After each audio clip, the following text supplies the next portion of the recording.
Hello and welcome to another episode of the GSMC Wrestling Laureate podcast brought to you by the GSMC Sports Network. I'm your host, Eric Rodriguez, here every Monday through Friday. Talk about some good old fashioned wrestling at 8 p.m. Pacific time, 11 p.m. Eastern time. So without further ado, hope you guys had an amazing Monday. I know it's Monday, it tends to, drag on, maybe on and on and on, but professional wrestling is there to take us all the way. We got Monday Night Raw. We have Tuesday. On today, we have a special edition of AEW Dynamite Title Tuesday, so which is pretty cool. We have Wednesday. We have our Thursday with Ring of Honor, TNA. Of course, we have SmackDown. So it's kind of gets you through the day, getting ready for your football or your college football, whatever you prefer to call it.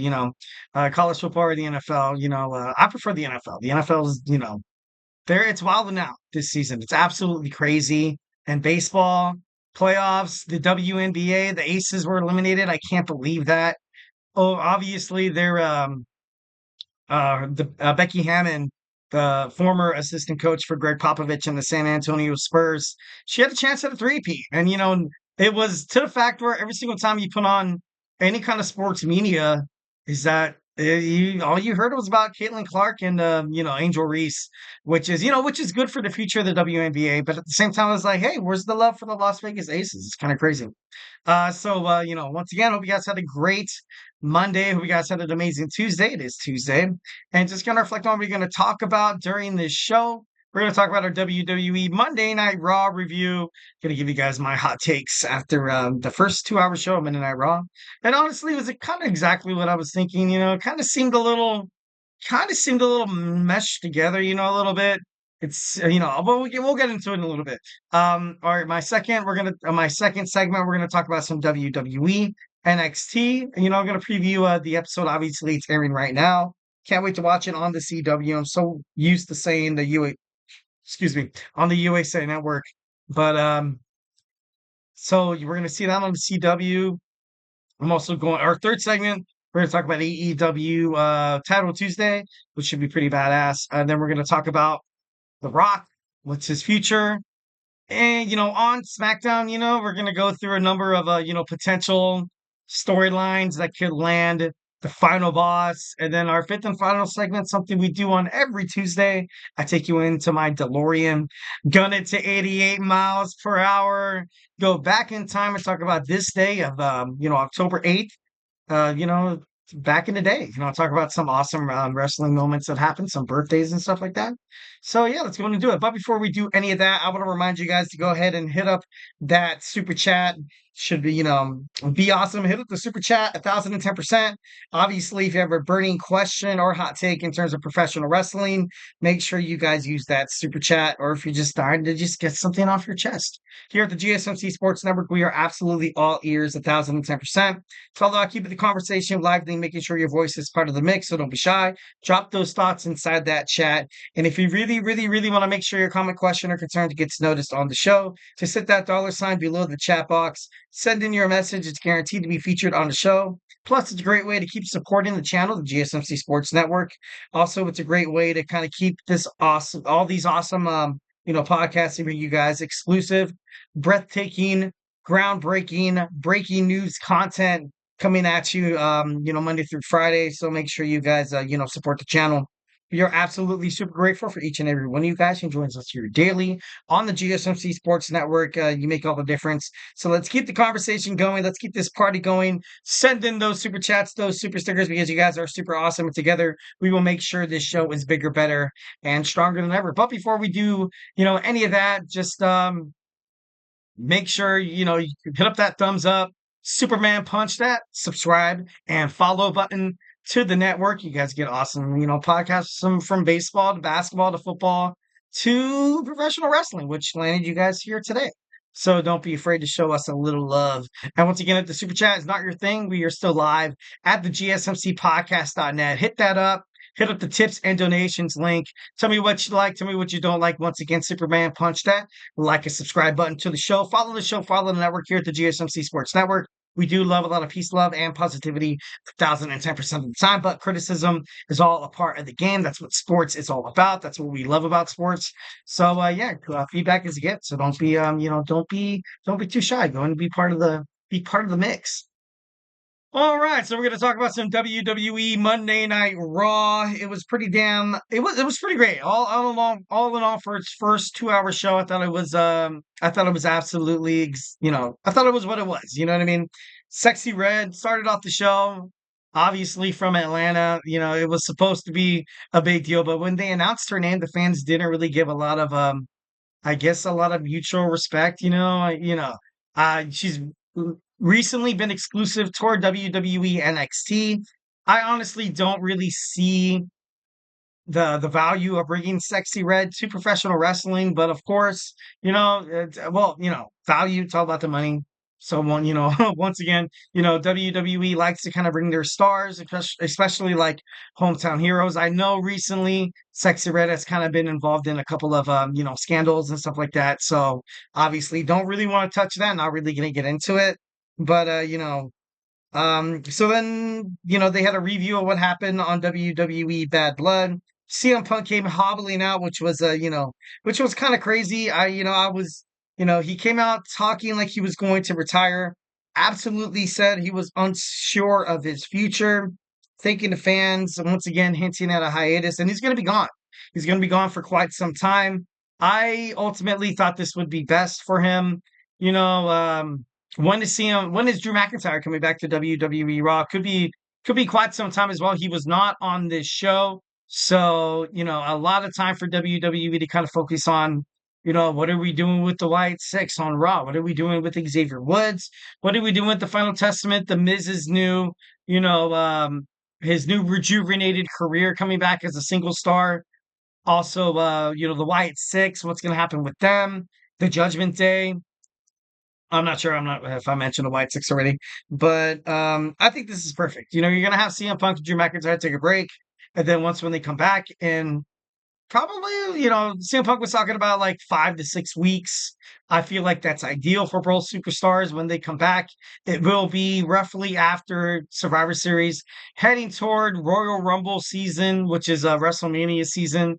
So I think it's gonna be great. I like that they both, taking a hiatus. But of course, you have to mention the disrespect that Seth Rollins showed coming out when CM Punk was, kind of pouring his heart out to the WWE Universe, looking him dead straight in the eye with his sunglasses, shoulder checks him, and then basically saying how he should get well soon. The sooner you come back is the sooner I can retire your ass for good. I thought that was actually pretty cool. I thought that was pretty funny. Definitely Seth freaking Rollins has the crowd behind him. Would be kind of cool to kind of see them go head to head to find out to kind of push the WWE universe to kind of not to like choose, because I feel like nowadays within professional wrestling, you don't really have that signature heel that it was back in like the Attitude Era or way before that.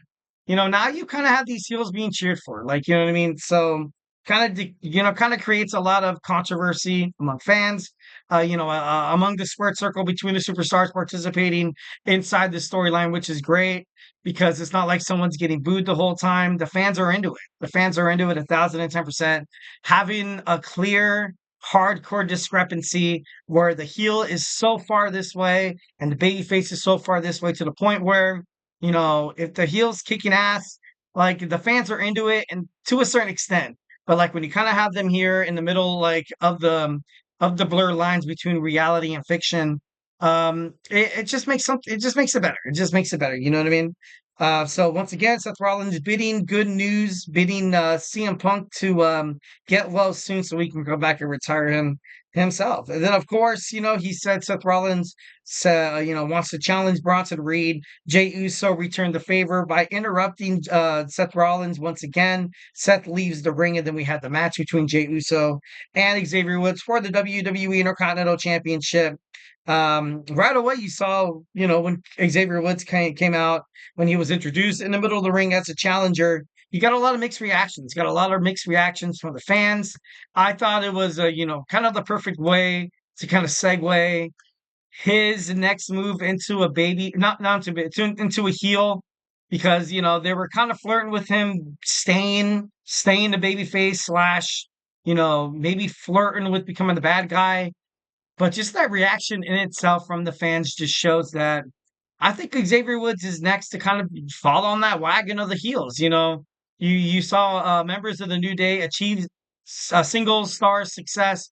You know, Kofi Kingston, Big E, winning the WWE Championship, but Xavier is probably going to do it. Well, I don't know. It's so stiff competition nowadays.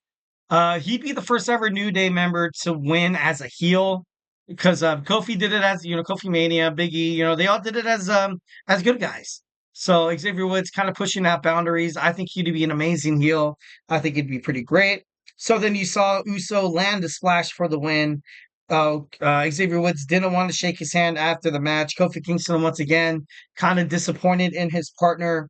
Braun Breaker out of nowhere attacks Jey Uso. Kofi Kingston had a little bit of a dilemma talking to Xavier Woods, being like, hey, we should go inside and help Jey Uso. Obviously, we have a lot of respect for him because we were fighting in the tag team division, going at it. They were part of this kind of like this new age tag team, kind of like the Hardys, Edge and Christian, and the Dudley Boys. And then you have the New Day taking on the Usos. Back and forth, constant title changes between the two tag teams.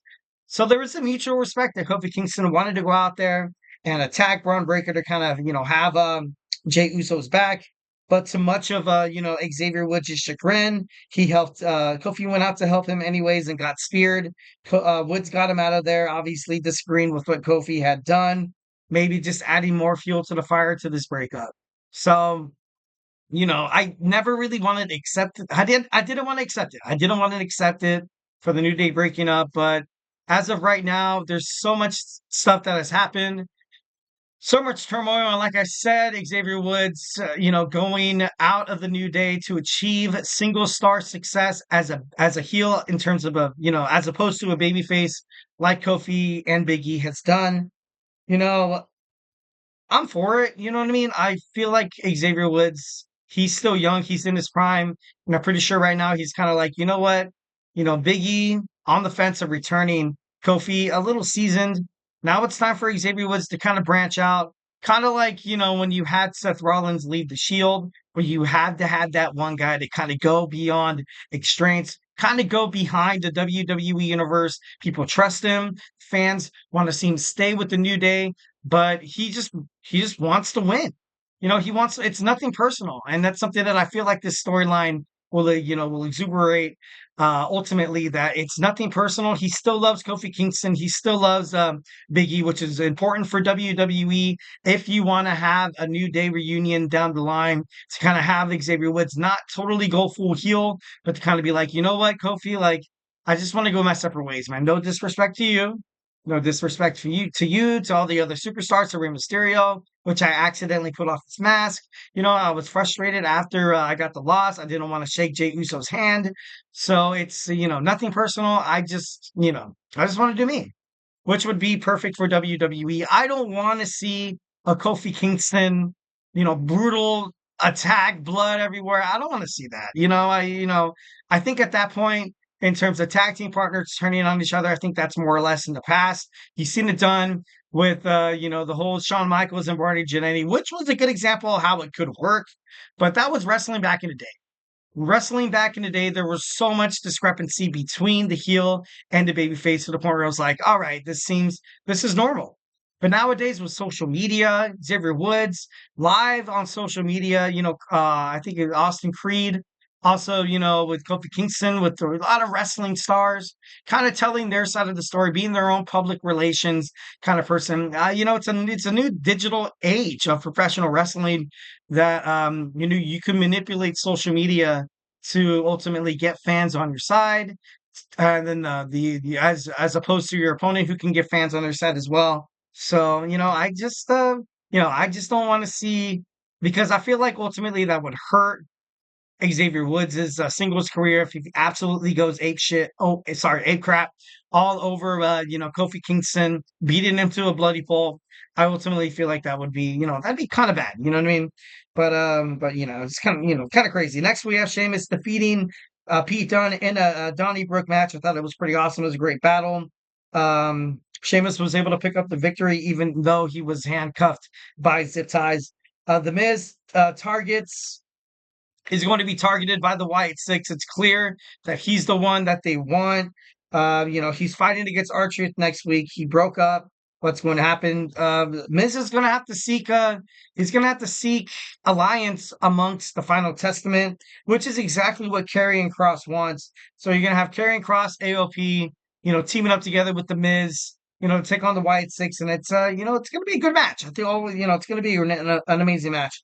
All right, we had the 10-woman tag team match, the Unholy Union, teaming up with Pure Fusion Collective, and then you saw the winners: Natalia, Katana Chance, Kaden Carter, and Selena Vega. Oh, Lyra Valkyrie pick up the victory, which is pretty cool. Lyra Valkyria, sorry, excuse me.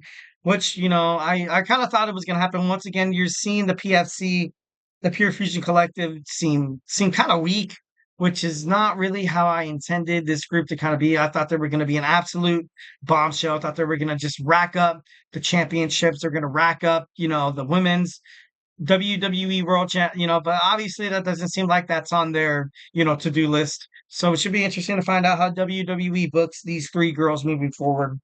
And lastly, we have Sami Zayn losing against Gunther. It was a well-fought match. Sami Zayn was a fighting champion, but of course, was put to sleep. Never really tapped out. Never, it ended in no decision. Sami Zayn never quit. Never really was pinned. So, Gunther, but showing exactly what I kind of thought was going to happen is you're going to have Sami Zayn go out there and give a valiant effort. Sami Zayn's going to move on. Gunther is going to fight Cody Rhodes at Crown Jewel at the at the end of the month. So it should be pretty interesting to find out what happens next. All right, guys. So hey, do not go anywhere. We talked about Monday. Sorry, excuse me. We talked about Monday Night Raw. Now we're going to talk about some WWE and NXT. So grab your favorite snack, grab your favorite ice cold beverage, and join me here in about like 25 seconds.